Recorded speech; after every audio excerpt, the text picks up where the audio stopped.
This week, I found cause to worry about young men. This headline from The Hill, it caught my eye. According to the latest National Healthcare and Quality Disparities Report, nearly 20% of children between ages 3 to 17 have a mental, emotional, developmental, or behavioral disorder. The ONS data that came out a couple of weeks ago that said for the first time ever since records began, 50.1% of women are childless by 30. So there are more women without children at 30 than there are women with children. And in 2018, nearly half the U.S. population reported feeling lonely regularly. Loneliness is a major threat to Americans' well-being, leading some experts to say that we're actually in the middle of a loneliness epidemic. This video series is made to give you information to form healthy relationships and lifestyles. You, the viewer, give your thoughts on each question down below in the comments and help us create a community of men and women uplifting each other. A major discussion about young people is the loneliness epidemic. Over 60% of Americans have reported feeling lonely and socially isolated this past year, with young people ages 19 to 29 being the largest group. Loneliness is a common feeling in people and is not directly linked to a lack of partners or friendships. What are some methods to combat the feeling of loneliness in someone's life? Just like I said earlier, man, we're communal people, right? And so that's our nature for, mankind to be around one another. And so my first piece of advice would be to join a social group of some sorts, and that helps with connecting with like-minded people with similar tastes and hobbies as yourself. One of the things that I kind of integrated myself with when I got here is a faith-based Christian organization. When I got here, that was something that helped me connect with like-minded people that has similar tastes, similar hobbies.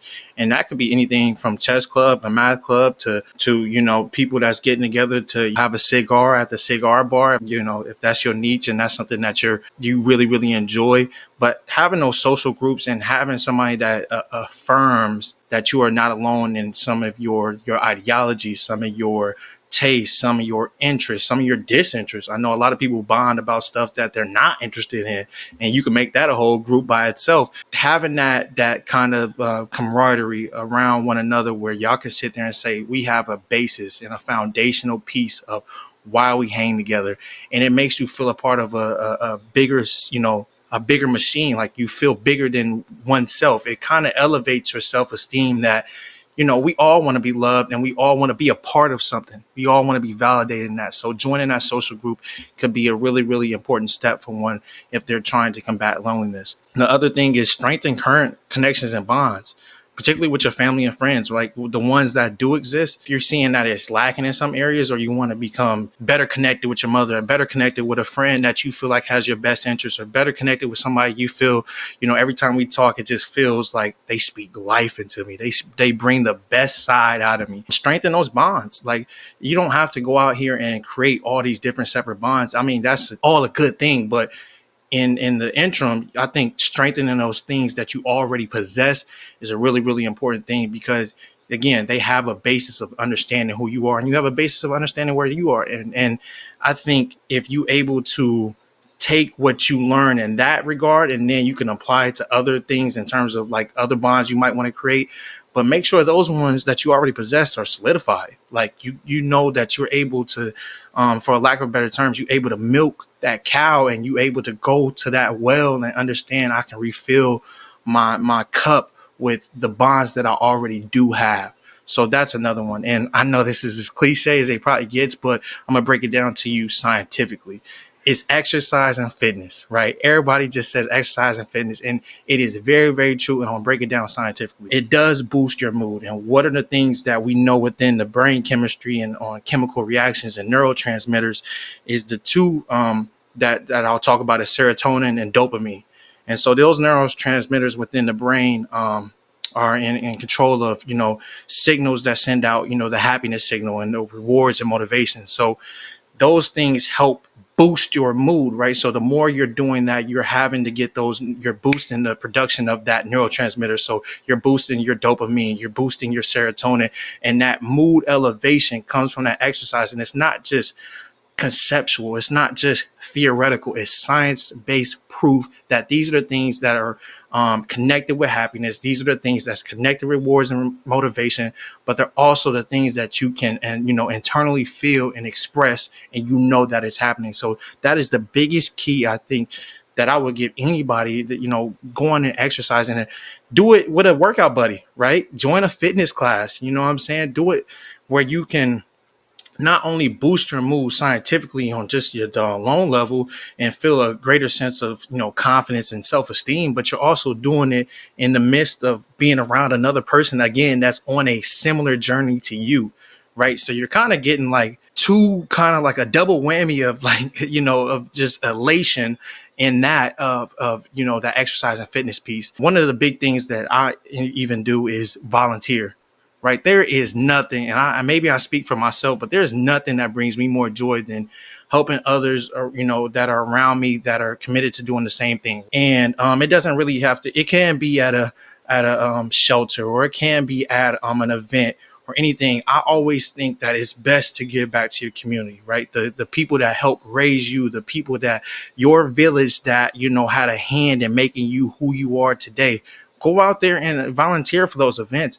I mean, one of the things that I've caught myself in when I'm in ruts is doing something for somebody else. And it's like, man, I feel such a great sense of joy and pride. I'm also being able to build a bond and a relationship or a connection, even if it is brief in that moment, knowing that I'm able to give and help out somebody in some type of way. So that's another thing that I think a lot of people can do is go out and volunteer and give your services and immerse yourself into that, right? Give back, and you get so much back in return in terms of the joy that you're able to receive from those things. And the last point I'll make, and I don't want this to be dark or anything, but I'm in the profession, so I have to hit on something mental health related, is seek professional help, right? Therapy and counseling to help identify those issues that could contribute to you feeling lonely. And there's a lot of ways and certain identifiers, and there's certain factors, and that's environmental, there's genetics, there's biological, there's all different types of factors that go into why somebody might be lonely, right? It's not just one thing that we try to key in on.